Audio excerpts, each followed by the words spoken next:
A very good evening to all of you. This is Miss Irie, and we are going to discuss in today's class about the Indian Education Commission 1882, which is also called as the Hunter Commission.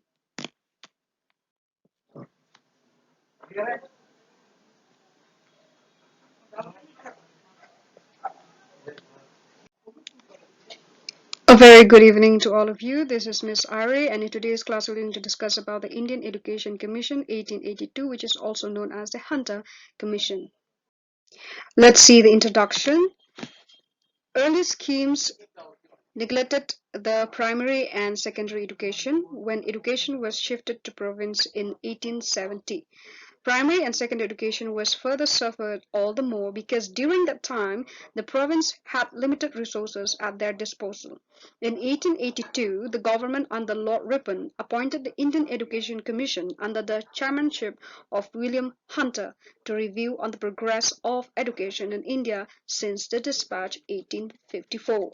The commission consists of 24 members excluding the chairman, out of which 7 members were Indians. This report is an extensive document of about 770 pages. Let's see the recommendations on primary education. Of this commission, which is called the Hunter Commission. So though this commission was mainly appointed to study the implementation and the results of the education policy declared in Wood Dispatch 1854, but this commission studied the contemporary Indian education system in its entirely and gives new suggestion on every aspect of education. So let's see those aspects of education one by one, which has been recommended by this commission under the leadership of Mr. William Hunter. First, let's see the primary education. The Commission suggested to entrust the responsibility of administration and finance of primary education to the local bodies. Provincial government will provide 50% or 30% of the total expenditure in the forms of grants to them. Second, the main aim of education was the expansion of mass education and education of practical life. So as you can see from here that the commissions, they are trying to give away the responsibility to the local bodies to look at the progress of the primary education, to look at what the primary education is in need of, what changes need to be done, and what are the requirements that has to be put into, and many more. And here the main aim of this commission is to expand the mass education and education of practical life, which has been neglected during the previous dispatch, right? So let's see the other recommendation of primary education. Now let's see number 4. The curriculum should be in accordance with the condition of the provinces. It should include general mathematics, bookkeeping, general science, general knowledge of health and hygiene, agriculture, animal husbandry, spinning, weaving, etc. should be provided. Number 5. Training of primary school teacher is also suggested. In its opinion, there must be at least one teacher training school within the jurisdiction of each school inspector. Number 6. Encouragement of indigenous school by suggesting grants for the construction of building and payments of salary to the teachers. Scholarship should be given to the poor students.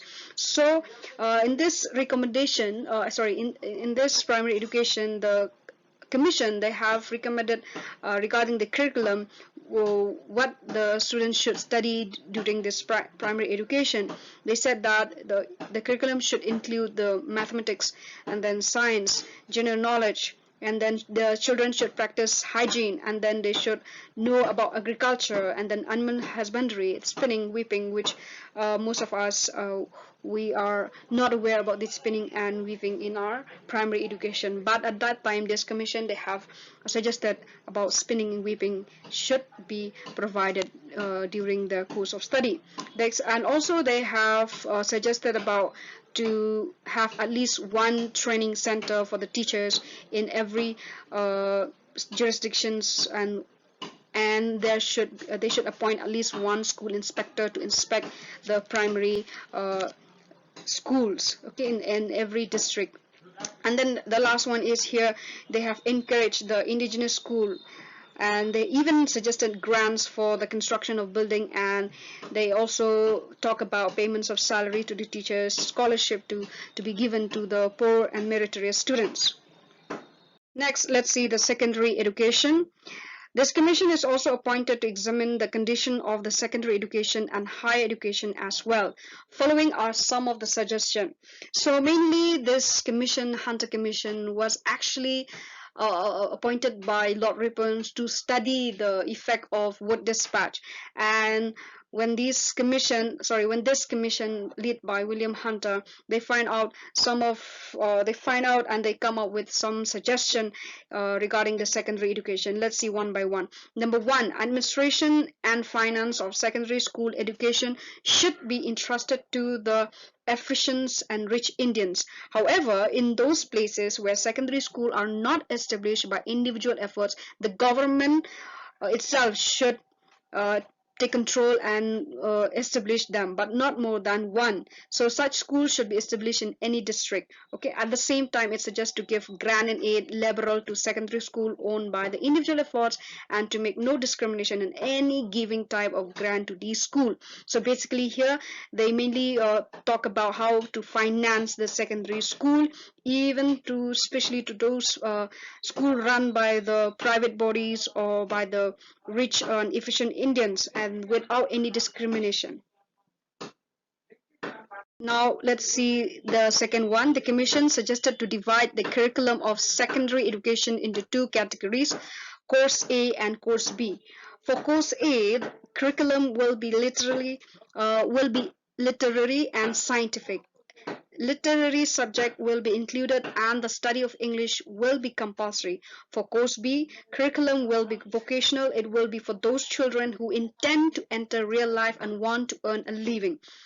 Number three, it supported English to be the medium of secondary education as declared in Wood's dispatch. Number four, it placed emphasis on the appointment of trained teachers in secondary school.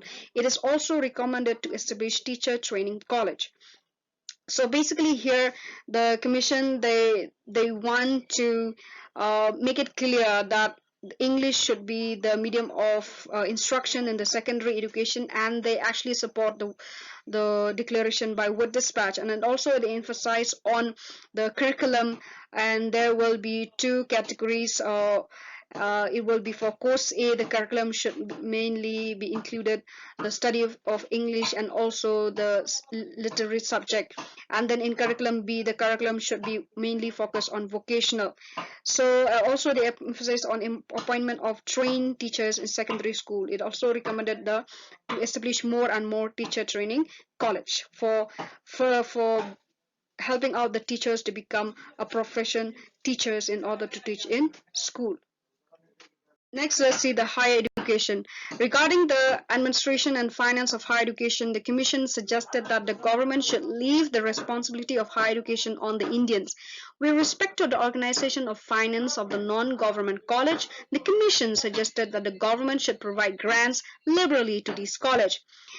Aims of higher education, the Commission observed the following aims, that is the attainment of high knowledge, moral upliftment, and knowledge of nature and religion, knowledge of duties of citizenship. So here the commission regarding the higher education, they talk about how to finance and how to give the responsibility of higher education to the Indians itself, and with respect to that they also talk about financing the non-government college. The commission also suggested the government should provide free uh, liberal grants to the colleges run by the Indians. And also there are the aims of the higher educations, which they talk about attainment of higher knowledge, and the students should the students and teachers should work in attainment of high knowledge, and also the teachers should make sure that the students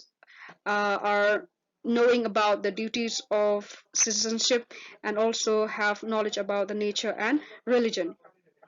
Next, let's see, it's suggested to broaden the curriculum of higher education so that the students may opt subject according to their interests. Moral education is compulsory. It gives no suggestion regarding the medium of higher education. It suggested that in the appointment of lecturers, Indian educated in European universities should be given preference. So this commission on higher education, they want moral education to be a compulsory subject for every for every students in every high institution, so that the students may come up from all those superstitions that they have learned from their religions. And also they give they give no suggestion regarding the medium of higher education. And it's also suggested about appointment of lecturer, and only those lecturers who uh, been pass out, who pass out from the European university should be given first preference, rather than those Indian educated in Indian university. So basically, I think it is very biased if we think from a general point of view. Also, let's talk about the women education. The commission observed that the condition of women education in India during that period was very pathetic and lamentable. Local bodies should fix a definite percentage of educational expenditure for the organization of primary education only for the girls, and should establish separate school for the girls.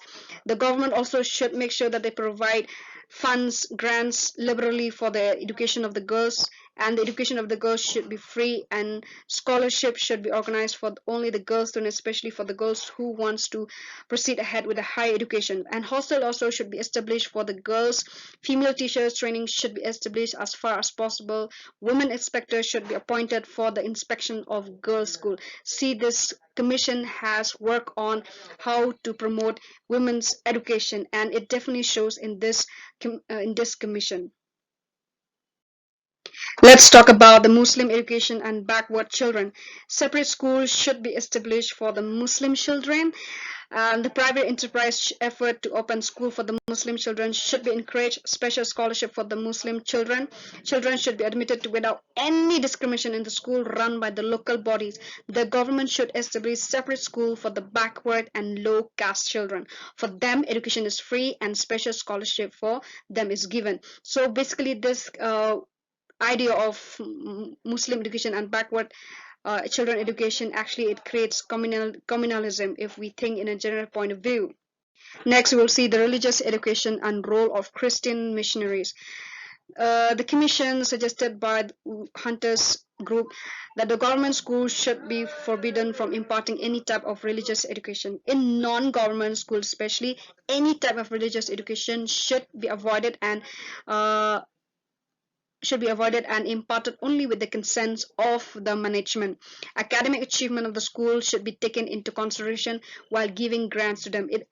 This academic achievement or examination result, it will act as a condition while giving grants to them. The responsibility of education of Indians should in no case be left in the hands of the missionaries, that is the Christian missionaries or any missionaries. So discrimination of any type should not be made between the school run by the Christian missionaries and those by the Indians. Specifically mentioned that the condition for the grant and aid should be the same, even it can be for the Christian missionaries and those school run by the Indian itself. Next, let's see the merits of Hunter Commission 1882. For the first time, the British had appointed a commission on Indian education. The chief merit of this commission was that out of its 20 members, 7 were Indian members. The suggestions were in favor of the Indian. Number 2, it paved the way for mass education by entrusting the responsibility of primary education on the local bodies, which paved the way for the secondary and higher education by entrusting them in the hands of the rich and efficient Indians. It abolished the dominance of Christian missionaries from Indian education. It enabled the Indians to save its culture and civilization. It simplified and liberalized the condition of grant and aid. It formulated different aims for different levels of education and also presented the framework of curriculum for different levels. Number 5, it gave concrete suggestions on women, Muslim, backward and backward region children education respectively. So from here you can see that the merits of Hunter Commission 1882 has a lot of merits, whereby this is the first commission whereby there are around 7 Indian members who are present at this commission, and most of the suggestions were given by the Indians were were accepted. And also this commission, they have paved a lot of way for the mass education, because this mass education was neglected during previous word dispatch and Macaulay's minute. So this commission also, they abolished the dominance of Christian missionaries, which have been given concern in previous dispatch.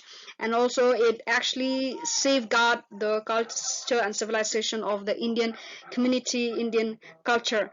It also simplified the condition for providing grant and aid funds. For example, like they said that they will only give grant and aid to those schools who come up with good result, right? So it also gave concrete suggestion on women's education, Muslim education, backward education, and backward region children education.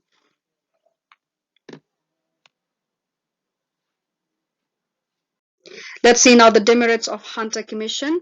Number one, by limiting the educational responsibility of the government, it created a turmoil in the field of education. Yes, so giving away the responsibility to rich efficient Indians and to the local bodies, it will create a turmoil in the field of education. Number two, handling the responsibility to the local bodies and private bodies lead to the decline in the quality and standard of education, which I may say that if you look at during this time, I would see that the private enterprise, they are doing much better than the government bodies, government school, right? And but here they give us a demerits, whereby the handling of responsibility to the local bodies and private bodies, it may bring a decline in the growth and quality of education. Number three, although suggested the local bodies to create separate funds for education, but remain silent on how much this fund could be created and how it would be spent. There is no specific talk about how to fund and how it would be spent. So number four, though it simplified the condition for allocating grants to secondary and higher education, but added the examination result as one precondition to it, was a chief demerit. So if you only give grant and aids to only those schools who come up with good results, so it is like indirect discriminates to those schools who come up with no good result. So then those schools will be lacking in infrastructure, will be lacking in providing a good salary to the teachers, and in many ways they will have no funds to build a library, a science laboratory, and playground for the children. So it does not give any suggestion on free and compulsory general education except only for the girls. And then six, it's separate school for Muslims, which creates communalism. So why not have a school for both Muslim and Hindu and Christian? So this suggestion bring by Hunter Commission to create or separate school for Muslim actually brings about communalism. And also establishment of separate school for the backward and the low caste children and point teachers belonging to this same communities, this actually create differentiation. Now let's see the impact of Hunter Commission.